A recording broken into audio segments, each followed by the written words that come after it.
तो नमस्कार dear student, welcome to success career. आज की इस वीडियो में हम आप लोगों को बताने वाले हैं कि CITS एडमिशन 2021 की जो 20 और 21 तारीख को आप लोगों का एग्जाम होने वाला था वो फाइनली आप लोगों को भी अब पता चल गया होगा। फाइनली रूप से वो क्या हो गया है, टल चुका है। जैसा कि वेबसाइट पे आप लोगों को भी दिखाया गया था, other dates will be change and announce later, ये लिखा हुआ आ रहा है। आप वेबसाइट पे जाकर देखेंगे nimiOnlineAdmission.in पर। जबकि मैं कुछ दिन पहले उन लोगों को मैं एक मेल भी भेजा था कि CITS एंट्रेंस एग्जाम की एक्सपेक्टेड डेट बता दीजिए, जिससे मैं स्टूडेंट को क्या कर पाऊँ, इन्फॉर्म कर पाऊँ कि वो अपनी तैयारी करते रहें। तो एक्सपेक्टेड डेट में भी वो 20 और 21 अगस्त 2001, ठीक है, 20 और 21 अगस्त 2021 को लिखकर भेजे थे कि इन्हीं तारीख को पेपर होने वाला है। लेकिन वेबसाइट पे अभी भी आप देख सकते हैं other dates will be change and announce later लिखा हुआ आ रहा है ना। यानी कि अब आप लोग को जो भी एग्ज़ाम है अभी पूरी तरह से फाइनल नहीं हुआ है कि कब हो सकता है। जब तक ऑफिशियल अपडेट नहीं आ जाता तब तक आप लोग अपनी तैयारी करते रहे। जैसे भी ऑफिशियल अपडेट आ रहा है तो मैं आप लोगों को इन्फॉर्म कर दूंगा चैनल के माध्यम से। और आपको अपनी तैयारी के लिए PDF वगैरह ले लेनी चाहिए, या जो भी आपके पास MCQ की बुक है उनसे तैयारी कर लेना चाहिए ना। PDF के लिए आपको लिंक डिस्क्रिप्शन बॉक्स में मिल जाएगा, वहाँ से जाकर डाउनलोड कर लीजिएगा। चलिए इस वीडियो में और कुछ CITS से रिलेटेड मैं इन्फॉर्मेशन दे रहा हूँ, जिससे आप लोग CITS करने वाले हैं, नए नए एडमिशन लेना चाहते हैं और आप लोगों को पता नहीं है कि CITS कोर्स क्या है ना। तो देखिए CITS बोलिए या उसी को CTI बोला जाता है। ये कोर्स क्या है, ये एक CTI क्राफ्टमैन ट्रेनिंग इंस्टीट्यूट में आप लोग को एक ट्रेनिंग दिया जाता है, जिससे कि आप लोग इंस्ट्रक्टर बन पाए, जिसमें आप लोगों को बच्चों को प्रैक्टिकल करवाने का ढंग, उन्हें टीच कराने का ढंग, ये सब बताया जाता है, ठीक है, CTI कोर्स में। जिससे कि आप फ्यूचर में यदि आप इंस्ट्रक्टर बने तो कैसे आप लोग को ITI में टीच करवाना है, कैसे प्रैक्टिकल करवाना है, कैसे लेसन प्लान बनाकर आप पढ़ाएंगे, कैसे डिमॉन्स्ट्रेट करेंगे कोई चीज़ को, ये सभी चीज़ें आप लोग को CTI में करने को दिया जाता है। अब बात आती है CTI कोर्स कौन कौन कर सकता है। तो CTI कोर्स जो भी कैंडिडेट हैं जो ITI कर चुके हैं या पॉलिटेक्निक कर चुके हैं या BTech कर चुके हैं, तो वो CTI कोर्स को कर सकते हैं ना। यानी कि एलिजिबिलिटी जो होनी चाहिए CTI कोर्स करने के लिए ITI, डिप्लोमा और BTech होनी चाहिए। उसके बाद CTI कोर्स प्रोग्राम कितने दिन का होता है, तो ये कोर्स जो प्रोग्राम में 365 दिन का होता है। लेकिन अब आप लोग के सामने एक और बात आएगी कि 365 दिन क्या आप लोगों को क्लास चल पाएगा, तो नहीं। पिछले साल क्या होता है कि सितंबर में ही उन लोगों का पेपर हुआ था और एडमिशन काफ़ी लंबा प्रोसेस हो गया उन लोगों का। अगर देखा जाए, अगर कोविड-19 नहीं चलता तो आप लोग का जो सेशन स्टार्ट हो जाता है वो 1 अगस्त को स्टार्ट हो जाता है ना। अप्रैल, मई, जून, जुलाई, अगस्त, तो जुलाई तक आप लोग को 30-31 जुलाई तक आप लोग का सेशन रहता है। यानी कि जुलाई मंथ में आप लोग का फाइनल एग्जाम हो जाता है। लेकिन जब से कोविड-19 2019 से आया ना, तब से ये पूरा शेड्यूल ही बेकार कर दिया है। यानी कि CITS के पैटर्न को ही बिगाड़ दिया है।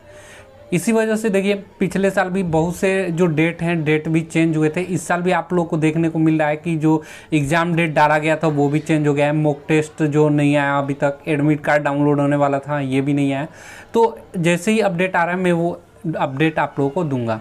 फिर CTI कोर्स अप्लाई फॉर्म कैसे, ये सभी कर ही चुके हैं। सेशन कब से शुरू होता है आप लोग का, इस बार का सेशन कब से शुरू होगा, तो यदि आप लोग का एंट्रेंस एग्जाम हो जाएगा तो पूरे काउंसलिंग में आप लोग को 1 महीने लग जाएगा। मान के चलिए कि यदि एक्सपेक्टेड डेट जैसे कि 15 से 20 के बीच में आप लोग का एंट्रेंस एग्ज़ाम हो जा रहा है, तो एंट्रेंस एग्ज़ाम होने के 1 हफ्ते बाद आपका रिजल्ट आ जाएगा। रिजल्ट आने के बाद आपको मतलब कि मान के चलिए सितंबर के बाद अक्टूबर लास्ट तक आप लोग को कॉलेज वगैरह मिलकर एडमिशन हो जाएगा। अक्टूबर यानी कि मान कर चलिए 1 नवंबर से इस बार का जो सेशन है क्लास चलना स्टार्ट होगा। तो अभी आपके पास बहुत समय, एंट्रेंस एग्जाम की अभी से तैयारी करिए। उसके लिए आप अपनी बुक को या PDF वगैरह की लिंक मैं दे दूँगा डिस्क्रिप्शन बॉक्स में, तो वहाँ से जाकर ले लीजिएगा, डाउनलोड कर लीजिएगा, ठीक है। और इसको करने के लिए कोई एज बाउंडेशन नहीं है।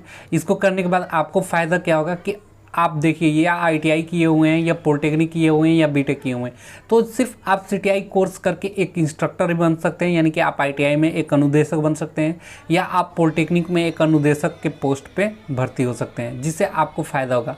एक खास बात बता दूं, CTI उनके लिए फ़ायदा नहीं करेगा जो प्राइवेट जॉब करना चाहते हैं। को बहुत से लोगों के जुबान से आपने सुना होगा कि CTI बहुत ही बेकार है, मैंने CTI करके इतना साल हो गया, मुझे कोई फ़ायदा नहीं। तो देखिए CTI की वैकेंसी थोड़ी काफ़ी दिनों पे आता है, 2 साल 3 साल पे वैकेंसी आती है। लेकिन अब तो एक फ़ायदा हो गया है कि पहले CTI अनिवार्य नहीं था। पॉलिटेक्निक और BTech वाले बिना CTI किए ही फॉर्म को अप्लाई कर देते थे और इंस्ट्रक्टर बन जाते थे। अभी यूपी में जो नियमावली निकल कर आया है, इसमें CITS को क्या कर दिया है, कंपलसरी कर दिया गया है। तो अब से बेनिफिट काफ़ी ज़्यादा मिलने वाला है। जब भी अब जैसे जैसे स्टेट में जो CITS होल्डर हैं वो अपने पद के लिए, पोस्ट के लिए लड़ रहे हैं कि CITS को कंपलसरी किया जाए, और जबकि ये होना भी चाहिए। यदि CTI कोर्स बना है, CITS कोर्स बना है, तो इसको कंपलसरी भी करना चाहिए। क्योंकि देखिए ITI के स्टूडेंट हैं वो तो CTI किए हैं, या पॉलिटेक्निक के लड़के CTI किए हैं, या BTech के लड़के CTI किए हैं, और जो CTI नहीं किया वो भी क्या हो जा रहा है, इंस्ट्रक्टर बन जा रहा है। तो ये चीज़ें तो होना ही चाहिए, और आप भी सपोर्ट करिए कि CITS कंपलसरी हो जाए। तो देखिए आपको CITS कर रहे हैं तो आपको यदि इंटरेस्ट है आपके टीचिंग के क्षेत्र में, तो आप CTI करिए, आपको बहुत ही फ़ायदा मिलेगा। इससे एक चीज़ और भी फ़ायदा मिल जाएगा, आप यदि गवर्नमेंट जॉब करना चाहते हैं तो आपको पढ़ने का वक्त मिल जाता है। आप आसपास के ITI में ज्वाइन कर सकते हैं, जिससे आपको 8 से 10,000 12,000 सैलरी आपके क्षेत्र में ही मिल जाते हैं। और मुश्किल से काम कितना होता है, ITI में आप ऑलरेडी पढ़े हुए हैं, आपको भी पता होगा कितनी पढ़ाई होती है, तो वही आपको भी काम करना होगा। तो बहुत आसान है ये सारी चीज़ें, जो कि यदि आप अपना क्षेत्र कैरियर बनाना चाहते हैं गवर्नमेंट जॉब में तो अच्छा ऑप्शन है। और इसके अलावा आप अपनी तैयारी भी कर सकते हैं। इंस्ट्रक्टर के अलावा अदर जो मान लीजिए कि BTech किए हुए हैं, तो डिप्लोमा किए हुए हैं, तो वो JEE वगैरह या टेक्निकल पोस्ट की अदर तैयारी कर सकते हैं। या आप ITI से CITS किए हैं तो CITS की आपकी तो तैयारी हो रहा है। उसके अलावा आप ISRO, DRDO, UPR विनल, ठीक है, UPPCL, मेट्रो वगैरह की भी तैयारी कर सकते हैं। तो ये सभी फ़ायदा है आप लोगों के लिए यदि आप टीचिंग फील्ड में जाते हैं तो। क्योंकि टीचिंग फील्ड में जो आप लोग का समय दिया जाता है ये बहुत ही अच्छा समय होता है। 10 से 3 ही रुकना पड़ता है, 5 घंटे।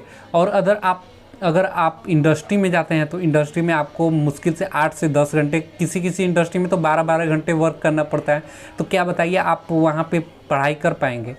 मेंटेन करना मुश्किल हो जाता है, क्योंकि 10-12 घंटे जॉब कर आइए, फिर अपना खाना बनाइए, कपड़ा धुलिए, फिर और भी तो काम है। तो वो सारा चीज़ें क्या हो जाता है, डैमेज हो जाता है। इस वजह से आप यदि गवर्नमेंट जॉब में अपनी कैरियर बनाना चाह रहे हैं तो आप टेक्निकल हैं तो CITS कर लीजिए, फ़ायदा ही देगा। अपने घर पे भी रहकर आप अपनी तैयारी कर लेंगे और कुछ पैसे भी कमा लेंगे यदि आप ITI में किसी भी ITI में पढ़ा रहे हैं तो, जिससे काफ़ी ज़्यादा बेनिफिट होगा। आपको कुछ आपकी बेसिक नीड भी कंप्लीट हो जाएगी और आपको पढ़ने के लिए फुल समय मिल जाएगा। उसके अलावा आप मान लीजिए कि ITI में पढ़ा रहे हैं तो आपको टीच करवाते करवाते इतना एक्सपीरियंस हो जाता है कि आपको अपने सब्जेक्ट में काफ़ी स्ट्रांग पकड़ भी बन जाती है, जिससे आपका कहीं भी क्वेश्चन आता है तो कंपटीशन में आप कर ले जाएंगे। तो इससे सबसे ज़्यादा फ़ायदा होता है इंस्ट्रक्टर बनने में। तो उम्मीद है कि आपको CITS कोर्स की पूरी जानकारी मिल गया होगा। CITS करना फ़ायदा है कि नहीं फ़ायदा है। CITS देखिए इंडस्ट्री में जा रहे हैं तो कोई फ़ायदा नहीं है, क्योंकि वहाँ पे सिर्फ आपको एक्सपीरियंस मिलेगा, आपको स्टडी की नॉलेज नहीं होगी। हालांकि उसका भी एक्सपीरियंस CITS में मान्य होता है। इंडस्ट्री में भी आप जा सकते हैं, लेकिन ये होता है ना कि पॉलिटेक्निक, BTech या ITI करके जा रहे हैं तो उसी के थ्रू आपका उसी का सर्टिफिकेट वहाँ पे मान्य होगा। CTI करके आपका CTI का सर्टिफिकेट वहाँ दिखाएंगे तो कोई अदर स्पेशल पोस्ट आपको नहीं मिलेगा। CTI की सिर्फ बेनिफिट आपको इंस्ट्रक्टर बनने में ही फ़ायदा होगा। आज के लिए वीडियो में इतना ही। वीडियो हेल्पफुल लगा होगा तो लाइक कर दीजिएगा, और चैनल पर पहली बार होंगे तो चैनल को सब्सक्राइब कर दीजिएगा। और PDF को अभी तक डाउनलोड नहीं किया है तो लिंक डिस्क्रिप्शन बॉक्स में दे दूँगा, जाकर आप लोग डाउनलोड कर लीजिएगा। और कोई क्वेरी रह रहा है तो आप मुझे इंस्टाग्राम पे भी मैसेज कर सकते हैं। इंस्टाग्राम की लिंक मैं डिस्क्रिप्शन बॉक्स में दे दूँगा। आज के लिए वीडियो में इतना ही। Thanks for watching this.